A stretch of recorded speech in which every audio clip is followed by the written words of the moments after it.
Il fut porté par les anges dans le sein d'Abraham.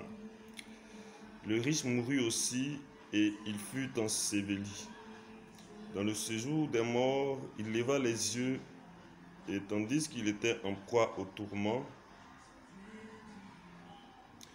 il vit de loin Abraham et Lazare dans son sein.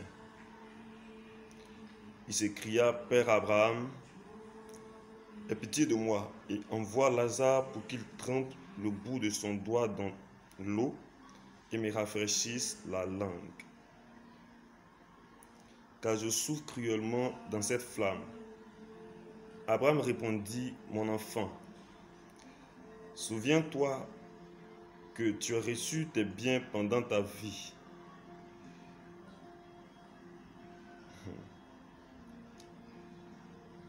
Et que Lazare a eu les maux pendant la sienne.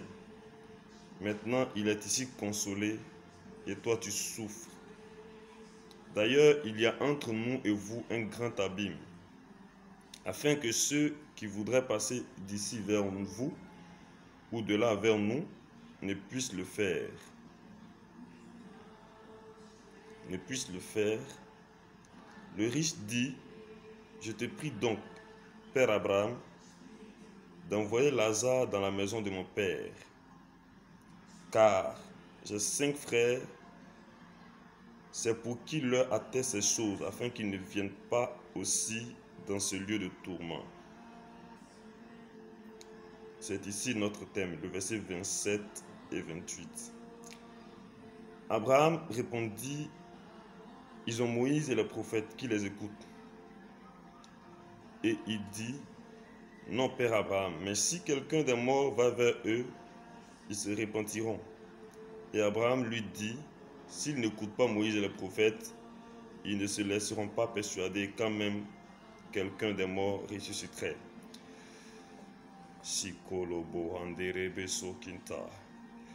Bien-aimé, ce matin, que la paix et la grâce du Seigneur reposent sur toi. Car c'est une grâce immense que le Seigneur te fait d'entendre sa parole. La Bible nous enseigne que Lazare était un homme pauvre qui a vécu une vie misérable sur la terre, et ce dernier avait eu pour opposer un homme riche. Et cet homme riche, la Bible décrit bien son vécu. La Bible dit qu'il menait joyeuse et brillante vie. Et que lui, il était toujours vêtu de pourpre et de fin lin. C'est-à-dire que toujours il menait la joyeuse vie, la belle vie. La belle vie. Tel qu'aujourd'hui, quelqu'un pourrait se lever le matin et dire: ah, je mène une belle vie. Je mène une belle vie. La vie est belle. J'ai la longue vie devant moi. Je fais ce que je veux. C'est ma vie. Bien-aimé, et la Bible dit que cet homme a mené joyeuse et brillante vie. Mais le chemin de toute la terre était dressé aussi devant lui. La Bible dit que Lazare fut le premier à mourir. Et quand Lazare était mort, il fut transporté dans le sein d'Abraham. Alléluia. Lazare le croyant, il fut transporté dans le sein d'Abraham. Et la Bible dit que quelque chose va se passer aussi pour le riche. Le riche aussi qui menait joyeuse et brillante vie va connaître aussi la mort. Il va mourir malgré ses richesses. Il va faire quoi? Il va mourir. Et la Bible dit que quand cet homme va mourir, il va voir un changement. La Bible dit que le riche mourut aussi. Et la Bible dit quand il mourut, dans le verset 23, il dit: dans le séjour des morts, il leva les yeux. Et tandis qu'il était en proie au tourment, il vit de loin Abraham et Lazare dans son sein. C'est-à-dire que pendant que lui souffrait, c'est-à-dire que quand lui il est mort, lui qui a mené joyeuse de brillante vie, normalement c'est lui qui pouvait avoir le salut. Mais son argent ne lui a pas donné le salut. Son argent ne lui a pas donné d'avoir place dans le royaume de Dieu. Mais il a trouvé le chemin de l'enfer. Pourquoi? Parce qu'il menait sa joyeuse et brillante vie, ignorant l'existence d'un Dieu sauveur, l'existence de quelqu'un qui était venu sur le poteau de la croix pour son salut, c'est-à-dire Jésus de Nazareth. Et quelque chose encore va se passer pendant que le riche était en proie au tourment. Il pleurait, il criait, il agonisait. Et la Bible dit que il va faire une demande, une doléance, sinon une suggestion à Abraham. Pour dire, il dit, le riche dit, je te prie donc, Père Abraham, d'envoyer Lazare dans la maison de mon père, car j'ai 5 frères. C'est pour qu'il ait à terre ces choses, afin qu'ils ne viennent pas aussi dans ce lieu de tourment. Bien-aimé, pour dire qu'il y a des gens qui sont morts il y a longtemps avant toi.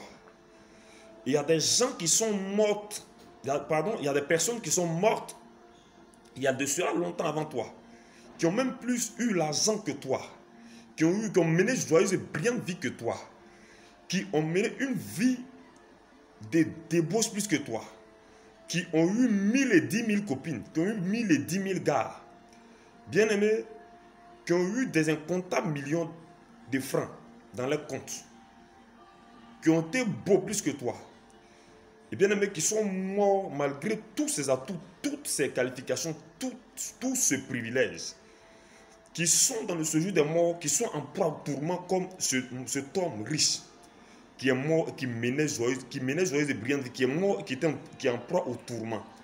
La Bible dit qu'il a fait une doléance à qui? À Abraham, une suggestion. Abraham lui a dit,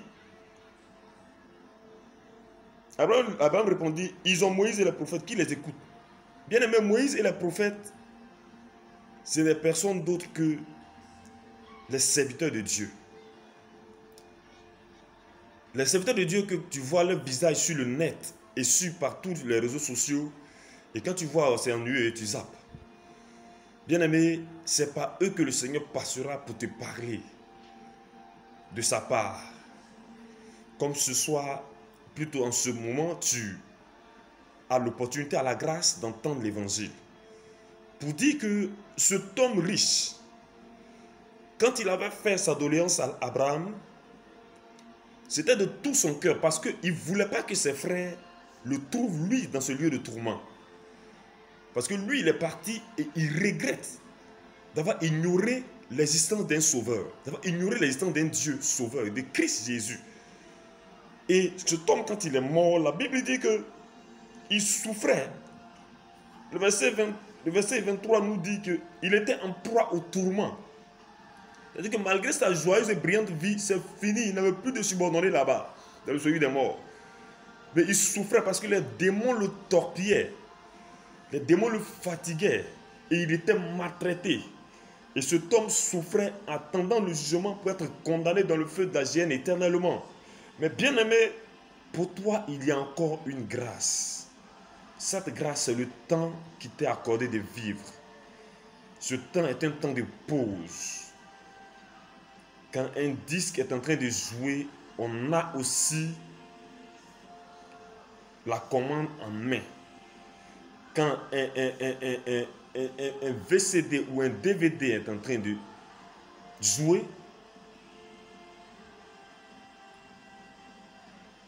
bien aimé, on a la commande en main et cette commande nous permet de faire quoi? De mettre pause et de continuer. Mais cette pause que le Seigneur veut que tu fasses au travers de ce message que tu écoutes, c'est une rétrospection de ton existence. De qui suis-je fils? Je suis né. Pourquoi suis-je sur cette terre? Où vais-je après ma mort? Quelle vie dois-je mener sur cette terre pour ne pas aller en enfer, mais pour hériter le royaume de Christ et de Dieu? La question serait vraiment la bonne de toute une vie humaine.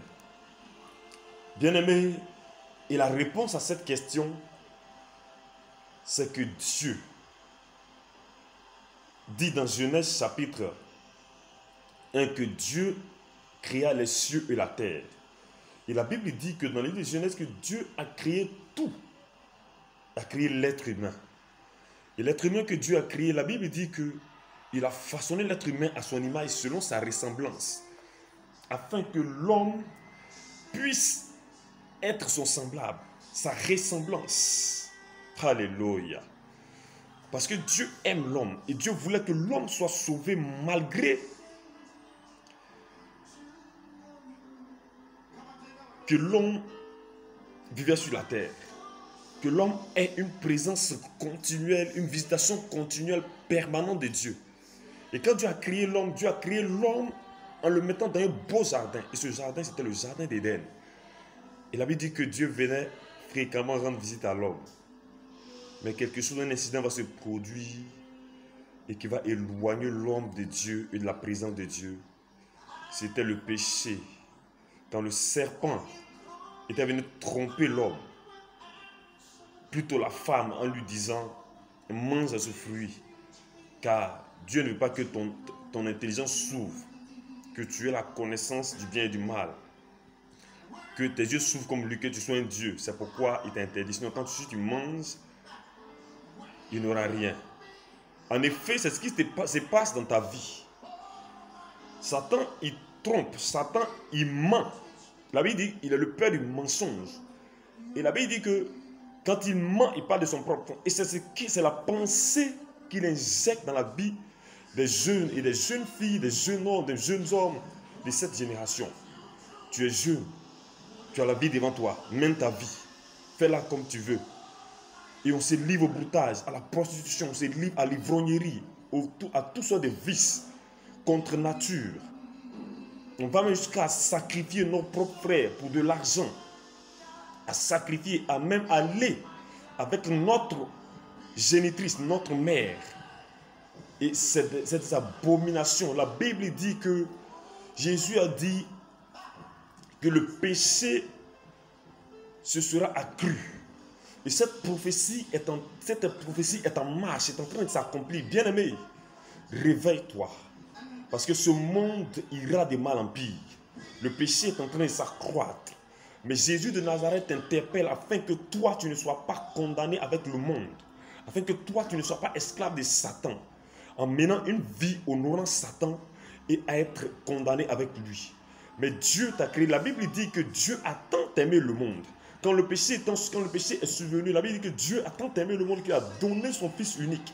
Afin que quiconque croit en lui ne périsse point, mais qu'il ait la vie éternelle.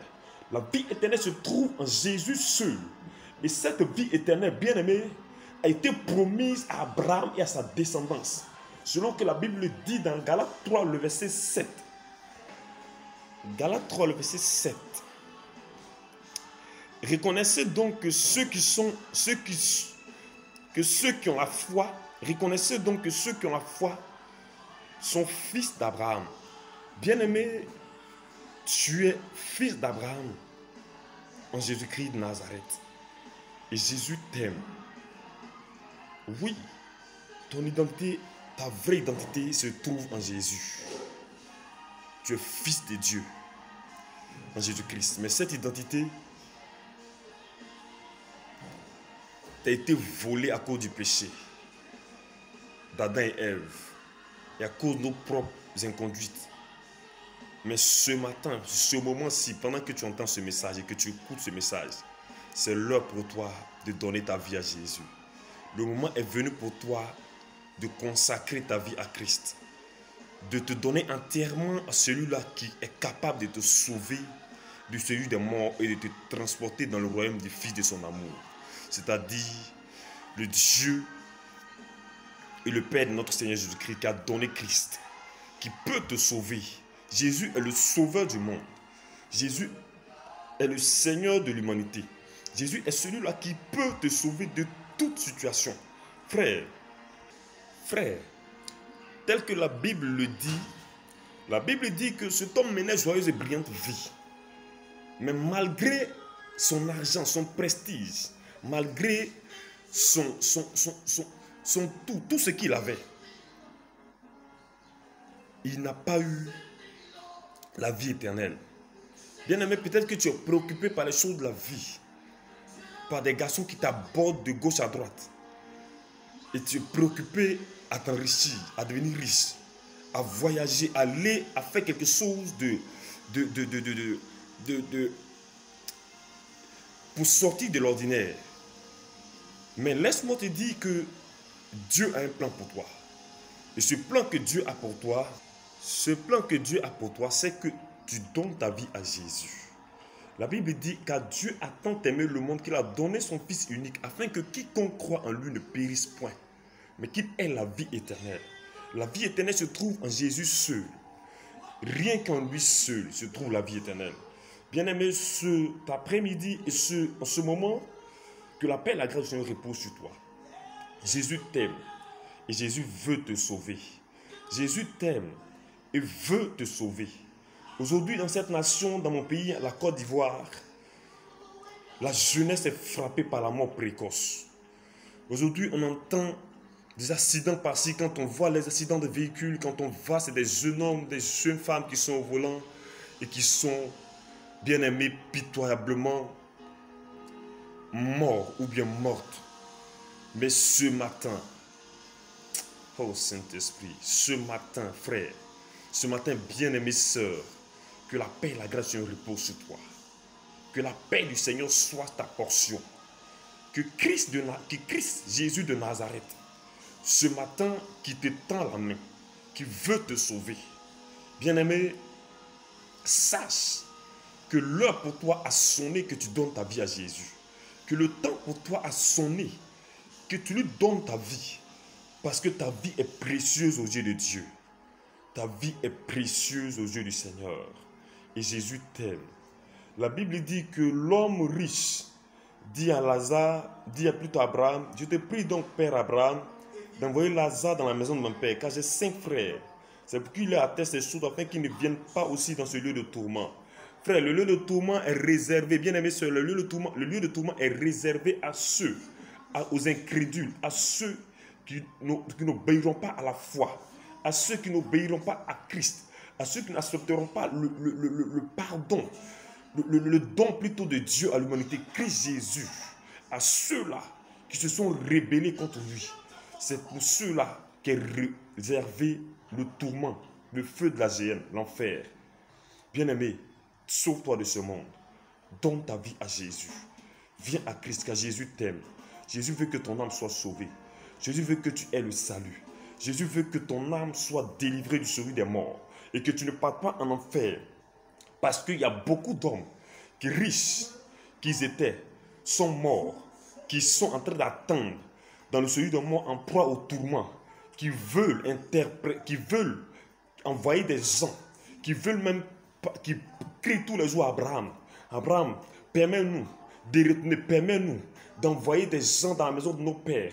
Permets-nous d'envoyer des gens dans la maison, dans la nation ivoirienne, afin d'avertir le peuple ivoirien, afin d'avertir le peuple africain, afin d'avertir les 6 continents du monde entier, afin d'avertir chaque tribu, chaque langue, que l'heure est venue où Christ, Jésus, va apparaître sur les nuées. Mais Jésus de Nazareth va venir prendre son église. Et que quiconque ne donnera pas sa vie à Jésus ne sera pas sauvé, mais ira, oui, dans le lieu de tourment. Bien-aimés, ces âmes-là sont dans le séjour des morts et sont pitoyablement meurtries de douleur et de tourment. Mais ils ne peuvent pas se délivrer. Elles ne peuvent pas se délivrer. Mais ce matin, toi, tu entends le message de la grâce, le message du rachat, de l'évangile, le message de la rédemption de ton âme, le message du salut de ton âme. Sache que pour toi, l'heure a sonné de donner ta vie à Jésus. Sache que pour toi, le temps est venu. Bien-aimé sœur, bien-aimé frère, toi qui entends cette voix, toi qui vois, qui lit cette vidéo, sache que Jésus de Nazareth veut que ton âme soit sauvée. Jésus de Nazareth veut que ton âme soit délivrée. Ton âme ne parte pas dans le lieu de tourment. Tel que le riche qui mène joyeuse et brillante vie dont l'âme s'est retrouvée dans le lieu de tourment. Ton âme ne doit pas s'y retrouver aussi. Mais ton âme, selon Dieu, doit se retrouver dans le sein d'Abraham, afin que tu te réjouisses éternellement avec Christ. Bien-aimé, donne ta vie à Jésus.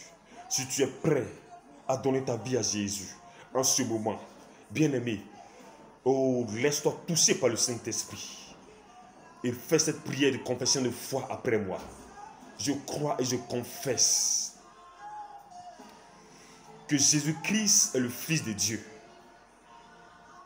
que c'est pour mes péchés qu'il est mort à la croix, et qu'il est ressuscité pour ma justification et mon salut. Seigneur, pardonne mes péchés, car autrefois j'étais ignorant et je ne savais pas que Jésus était le sauveur du monde.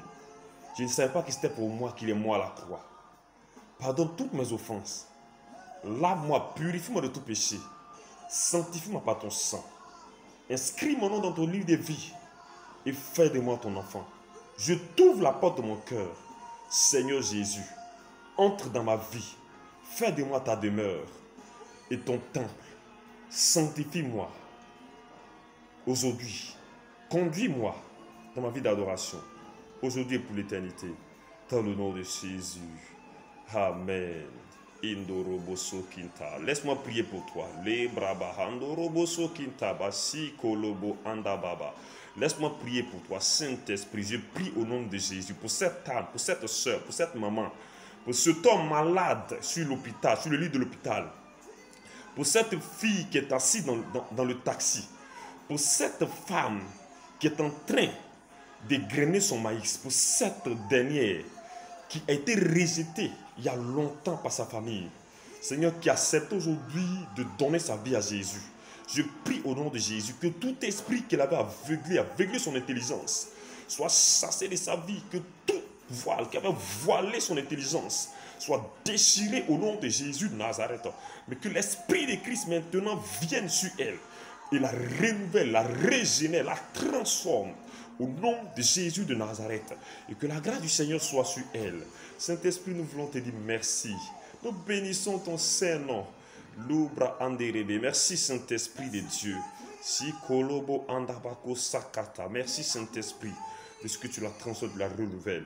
Maintenant, ce que tu vas faire, tu vas chercher à aller à l'église, de par là où tu es. Si quelqu'un est malade, bien avant que l'esprit est là, bien-aimé, bien avant que on continue, je donne cette directive par la grâce du Seigneur. Bien-aimé, si tu es malade, pose la main sur ta tête. Si tu as mal aussi à quelque part, pose ta main pendant que nous prions le Seigneur. Merci Saint-Esprit de Dieu de guérir, car la promesse de la guérison est dans le salut. Et ta parole dit que par tes meurtrissures nous sommes guéris. Merci parce que tu guéris quelqu'un par la puissance démesurée de ton esprit. Au nom de Jésus de Nazareth, quelqu'un qui était mort, enseveli, par la puissance de ton esprit, son âme sort du séjour des morts dans le nom de Jésus de Nazareth et revient à la vie. Quelqu'un qui avait fibrome, qui avait le fibrome il y a longtemps, maintenant même le feu de l'esprit consume ce fibrome de ton ventre. Quelqu'un qui était sidéen par la puissance de l'esprit est guéri maintenant au nom de Jésus. Quelqu'un qui est malade il y a longtemps, couché à la maison, qui a un dessèchement physique des os, oh corporel, que le Saint-Esprit te rétablisse maintenant même au nom de Jésus. Maintenant reçois la guérison. Quelqu'un qui avait les papiers bloqués en Europe, qui avait perdu son passeport, et quelqu'un qui aussi avait été frappé de folie, oui, qui vit en Europe. C'est à toi que ce message est adressé.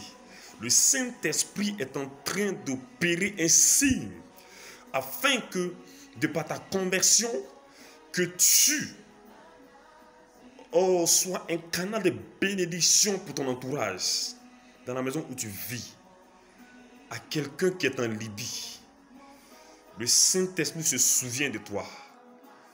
Parce que tu as été incrédule, le Saint-Esprit ne voulait pas que tu empruntes cette voie. Mais ce matin, le Seigneur vient à ton secours. Au Cameroun, cette femme, qui a ce mal de cœur, le Saint-Esprit vient à ton secours maintenant. Sikolobo andababaraba. Merci Seigneur de guérir, de restaurer. Au nom de Jésus, au nom de Jésus, au nom de Jésus. Amen. Maintenant, partout où tu es, il y a une église évangélique. S'il y a Impact Centre Chrétien à côté de toi, il faut y aller. S'il y a une église évangélique, que le Saint-Esprit, je prie que le Saint-Esprit te oriente. S'il y a l'église de la Pentecôte internationale, l'église de la Pentecôte, ou s'il y a, tu es un anglophone, tu vis d'un pays anglophone, qu'il y a l'église de Church of Pentecost, il faut y aller. S'il y a l'église des œuvres et missions, il faut y aller. S'il y a une église évangélique, que le Saint-Esprit t'y conduise. Que le Seigneur ne te conduise point là où ton âme se perdra, mais là où ton âme sera nourrie dans l'attente de la révélation du Seigneur. Que Dieu te bénisse. Shalom, shalom. Que le Seigneur te bénisse. C'est le ministère Jacques Nat, Jésus-Christ pour toutes les nations. Nous sommes joignables au 67 62 25 86.